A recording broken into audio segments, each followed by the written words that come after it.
Good afternoon, everyone. We're looking forward to a busy and productive day, so let's get started. As Chris said, my name is Mark Zimmerman. I live in Caswell County. I do serve as a director of the EDPNC. I'm in a Tier 1 county seat on that board.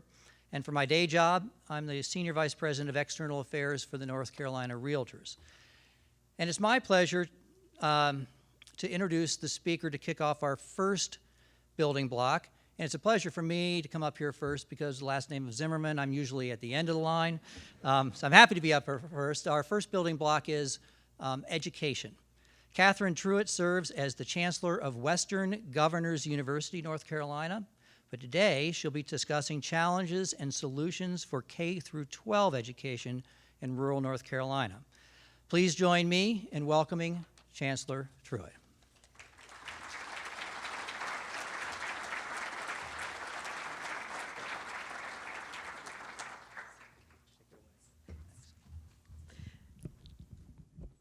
Hello, everyone. Good afternoon.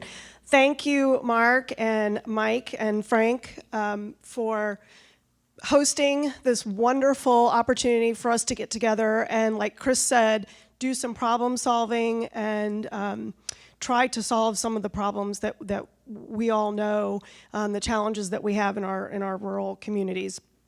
In the 25 minutes that you and I have together, I would like to take some time to summarize about 250 years of economic and education changes. No, I'm just kidding. I'm not going to do that, I promise. That would take way too long and not be exciting at all. What I would like to do, though, is share some very sobering data about K-12 education in our rural communities and across our state, which is actually applicable to the U.S. as a whole. Our challenges in North Carolina are not unique to North Carolina. These are challenges that the country as a whole is facing. But I would like to share that data with you in an effort to convince you that the system of education that we have is not adequate for the challenges that we have and for the economy that we have in the world in which we live, and that for some time now, it has not been adequate. And after I share that data, I'm going to let you know about some policy and legislation that has occurred over the last several years that I think is pointing us in the right direction, and then I'll close by sharing the economic impact of the status quo.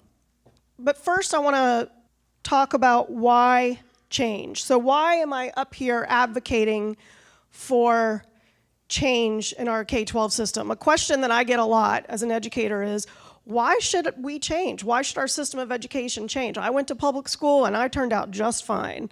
A lot of people consider themselves experts in education because they've been to school, right? And some of us think back fondly to our school days, some of us maybe not. But what I will tell you is that we are on the cusp of what many are calling the fourth revolution. So the first revolution was the American Industrial Revolution occurred in the late 18th, early 19th century and was powered by steam. The second revolution occurred about 100 years later and saw the birth of the American factory system. The third revolution would be our technological revolution, which we are still in right now, powered by the personal computer, the internet, the smartphone, which has permanently changed the way we work, play, and do business. So what is the fourth revolution? Well, if you haven't figured it out by now, the fourth revolution is the idea that we are going to see an incredible amount of change in workforce in the next 20 years. We're on the cusp of this change right now, and it will be powered by nanotechnology, artificial intelligence, and machine learning. We cannot, Governor Cooper just said 60 jobs that are not even invented yet that are coming down the pike. Just like we could not have envisioned how the smartphone was going to change our lives, we are back in that situation now. We don't know exactly what the consequences will be of the incredible amount of change that we're on. But one thing we do know is that technology is going to do everything that is predictable. And therefore, we need to have an education system that prepares workers and professionals to be able to know what to do when they don't know what to do. And what I would argue as an education reformer is that our current system of education does not do this. Because our current system of education was invented during the second revolution that I described. And it mirrors our factories. And so if you check out this graphic, traditional education mirrors an assembly line in that you have buckets of kids who are in a grade solely based on their age. And what's fixed is just the age of that child, which means that the purpose of second grade is to get ready for third grade. The purpose of third grade is to get ready for fourth grade, and so on. What's not fixed is everything else about that child. If I were to ask you all to take out a picture of your child or grandchild, and then you had to say, well, who's the most perfect grandchild at this table? I am sure that you would say it is your child. Our system of education does not recognize the uniqueness in your grandchild or child. It is a one-size-fits-all model. And what I want to make sure that everyone understands is that as we progress, is that this is not an indictment of the wonderful teachers and principals and superintendents who work every day in what is a very difficult system. This is not a personnel problem. This is a system problem that I believe can be fixed and that I believe will be fixed in our lifetime. But again, teachers have a very, very difficult job. Having been one, I can vouch for that. And so I'm sure that if you know a teacher, you know the struggles and challenges that they are up against. So again, looking at a little bit more data here, if you can't see it, it says that in 1965, 79% of jobs required only a high school diploma. And in 2016, 35% of jobs required a high school diploma. That's a pretty big difference. But I think what's even more staggering is that since 2010, which economists mark as the bottom of the recession, 99% of new job creation has gone to people with training and education beyond high school.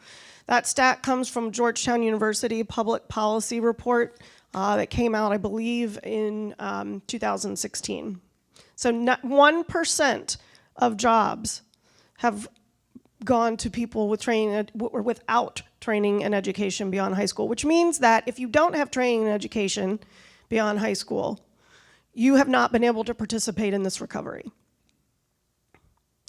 So what I would like to do is work through, starting with pre-K up to through secondary, share some data with you, and then, as I said before, I'll launch into what is being done right now to get us in the right direction, and then what the economic impact of the status quo is.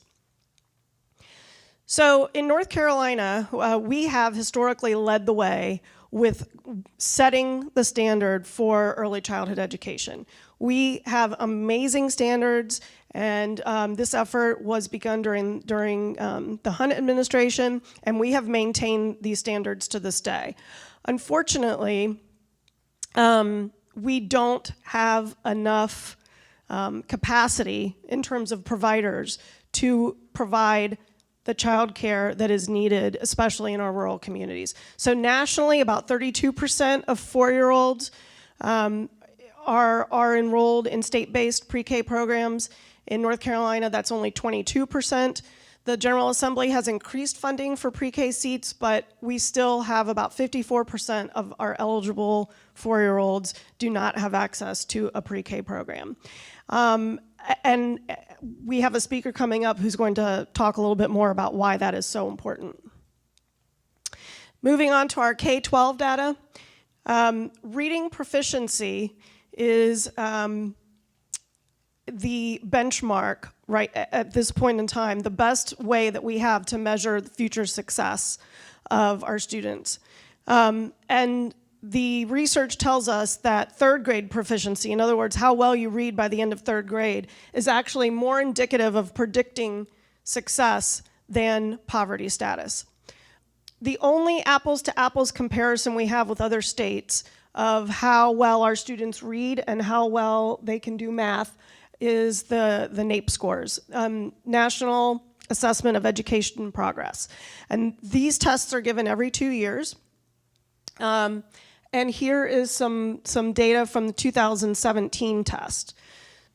A lot of education data is not disaggregated by locale type, so we can't necessarily look at urban versus rural, but what we can do is look at economically advantaged versus economically disadvantaged.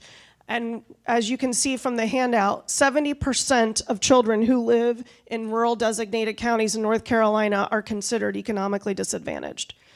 That's a pretty high number. So what this slide tells us is that 53% of students who are not considered economically disadvantaged in North Carolina are reading proficient in the 4th grade, but only 24% of economically disadvantaged students are.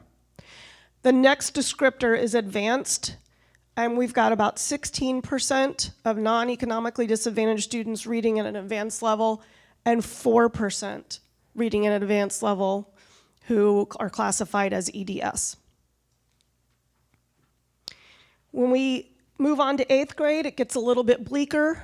The numbers are worse. We only have 5% reading at an advanced level of non-economically disadvantaged, and 1% of kids who are economically disadvantaged are classified as advanced readers by the end of 8th grade. And unfortunately, these statistics have been stagnant for the past 20 years in North Carolina. So moving on from 8th grade to college readiness. This statistic is statewide. This does not refer just to rural communities. But I'm sure that you join me in being surprised to know that only 18% of North Carolina high school seniors met last year all 4 ACT college readiness benchmarks. 47% met none. Almost half of students in North Carolina meet no ACT college readiness benchmarks. And yet, we have the highest graduation rate in state history right now at 86%. We can disaggregate high school graduation rate by ED and EDS, and it's not that different. It's 82% versus 90%. But when you dig a little bit deeper and you look at end of college and career readiness benchmarks, which are state-based tests, we're looking at 40% versus 71%. That's a much bigger gap. UNC system has an ACT minimum of 17, which is lower than the national recommendation of 19. And we've got 65% of non-economically disadvantaged students meeting that minimum versus 33%. This data is available online. And I just went through and pulled 6 random counties to compare against Wake County. So Wake County has a high school graduation rate of 89%, which is higher than the state average. And 68% of graduating seniors meet the UNC minimum admission requirements, or MARS. We have some rural counties that are comparable to that. But we have other rural counties that have a 74% graduation rate and only 18% meet the minimum admission requirements to a UNC system school. We have another one with an 80% graduation rate, but only 16% meeting those MARs. So this should give us pause, because this calls into question, what does a high school diploma mean? What does that tell us that kids can know and do? If they can't get into a 4-year university, and also, I mean, you talk to community college professors, and the first thing that they will tell you is that kids come to them not prepared. And the number of kids that have to undergo remediation before they can get to credit-bearing courses in community college is staggering. One issue that is worth thinking about when we think about this data is teacher attrition in North Carolina. And this is a tricky statistic to look at because the number that is often reported in the media, that if you go to DPI's website, the way the data is collected traditionally includes teachers who are retiring or moving within the state.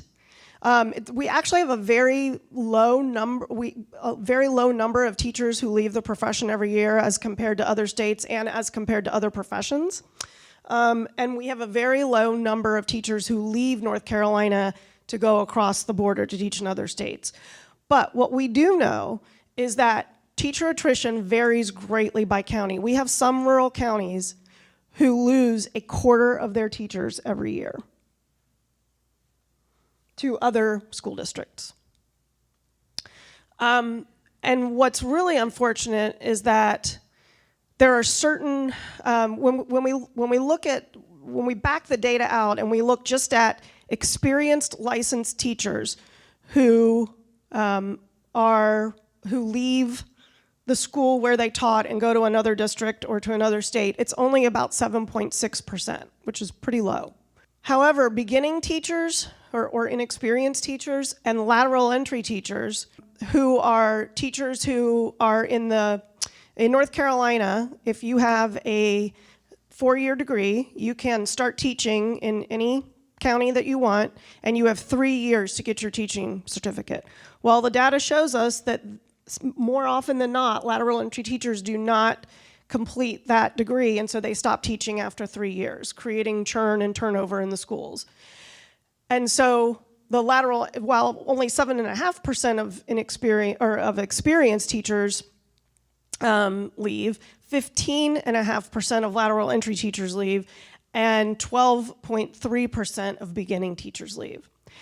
And so what we know from this is that students who live in high poverty schools in North Carolina are less likely to have an effective teacher. And effective is, that is a term that is based on the teacher evaluation instrument that all teachers must use to be evaluated every year, multiple times. Kids who are in high poverty schools in North Carolina have a greater chance of having a teacher who is inexperienced or a beginning teacher. They have a greater chance of having a teacher who is out of field, which means that if they could be teaching algebra and not have a degree in math or be trained in math. So they are considered by the Department of Public Instruction as out of field. And they are more likely to attend a school with high teacher turnover. We also know from data that the state collects that teachers who leave do not do as well on the teacher evaluation instrument. So they are not considered effective teachers. So higher turnover, it's good that they're going to find another profession, but in the meantime, we have all these kids who spent a year without a qualified teacher. So that's all pretty grim. Let's just spend a minute looking at some good things that are happening. So last year, the General Assembly established what's called the B3, which stands for Birth to Third Grade, Interagency Council. Other states like Massachusetts and Michigan who have really gotten a handle on early childhood education all agree on one thing, and that is that we cannot bifurcate early childhood education from early elementary school. So this continuum is crucial to us solving the access problem in our state of early childhood education, kids who qualify for NC Pre-K. So this part of this council is the establishment of a superintendency in the Department of Public Instruction called the Office of Early Childhood Education. Because right now in North Carolina, we do have a bifurcated system. Part of early childhood sits with DHHS, and part of it sits with DPI. Senate Bill 599 was also passed last year. It's known as the Excellent Educators for Every Classroom Act. And it has rewritten policy around lateral entry requirements. And this is a good thing because we want teachers who go into education to stay in education, right? That's what's best for students. And so what this does is it eliminates that 3-year window for licensure. You cannot start to teach right away just because you have a college degree. You will have to do a significant amount of training as a pre-service teacher before you can enter the classroom. And again, we have a disproportionate number of lateral entry teachers currently in our rural counties. Those new licensure rules will begin in the 2019-20 school year. It's being phased in right now.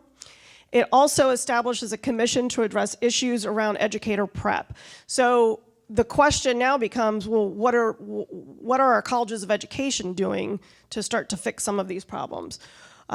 Western Carolina University is actually doing a lot around licensure. The way placements work right now, you could be an elementary school teacher and finish your training and you've got your degree and you've done your student teaching and you've never worked with a kindergartner, a first grader, or a second grader because you've worked with third, fourth, and fifth graders. And there is a very big difference between teaching literacy in a first grade class versus a fourth grade class. It's learning to read versus reading to learn. Finally, I would just want to take a minute to talk about the North Carolina Digital Learning Initiative. This is an endeavor that dates back to 2005 with the Purdue administration, and it has spanned multiple administrations over the years. There was session law passed in 2013 requiring the State Board of Education to develop digital learning competencies that the colleges of education will have to teach as well. And if you don't know, digital learning is the idea that, and I do have a handout that describes the difference between traditional learning and what digital age learning looks like and what personalized learning is. But it's the idea that technology enhances the learning experience for students because it allows teachers to provide a more personalized education experience. In 2014, the State Board of Education enlisted the help of the Friday Institute at NC State to do a deep dive into what we are doing in our state. And that report was published in 2015 and is easily found on the internet. And I'm happy to say that in June, North Carolina became the first state in the US to have robust Wi-Fi in every single public learning space in K-12 schools in the country, which is just an amazing accomplishment that kind of got glossed over in the press. So just real quick, the economic impact of high quality ECE programs. Every dollar spent on high quality birth to 5 programs for disadvantaged children delivers a 13% annual return on investment. That is from a University of Chicago report, the Heckman report, which is very well known in the ECE community. When students are not reading by the end of 3rd grade and they are given a label of needing an individual education plan, which is usually reserved for kids who truly have some sort of learning challenge, the cost is $8,000 per year per student, oftentimes for 10 years of that student's career in school. Those children are 4 times less likely to graduate by age 19 than those who read proficiently by 3rd grade. And if they're in poverty, they are 13 times less likely. The economic impact of not graduating from high school, only 5% of people with 1 or more years of post-secondary training and education are on public assistance versus 26% of high school dropouts. And 80% of those incarcerated currently in North Carolina dropped out of high school, which is a very high number. The last thing that I will say is that you might be surprised to know that only 15% of high school seniors in North Carolina go on to graduate from a UNC system institution within 6 years of finishing high school.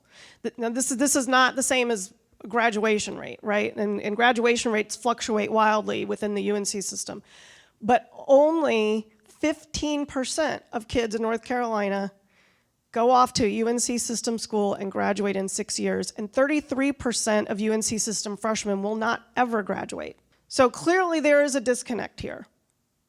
Why are so many kids unable to finish? And that's a conversation for another time. When you factor in out-of-state kids and private schools, that number goes up to 22%. So basically 1 in 5. The total estimated cost of stopping out, well, I'm not even going to begin to tackle that, but I will tell you that the average subsidy for UNC system schools is about $9,000 per student. And I don't have to tell all of you that we currently have a shortage of IT professionals, nurses, and teachers. And given what we've heard so far this morning, I will just leave you with the fact that it is imperative that we get a handle around educating our students on what to do when they don't know what to do, because we don't know what the future holds. So thank you very much for listening this morning. I'm going to turn it back over to Chris, and he will get us situated with our work groups.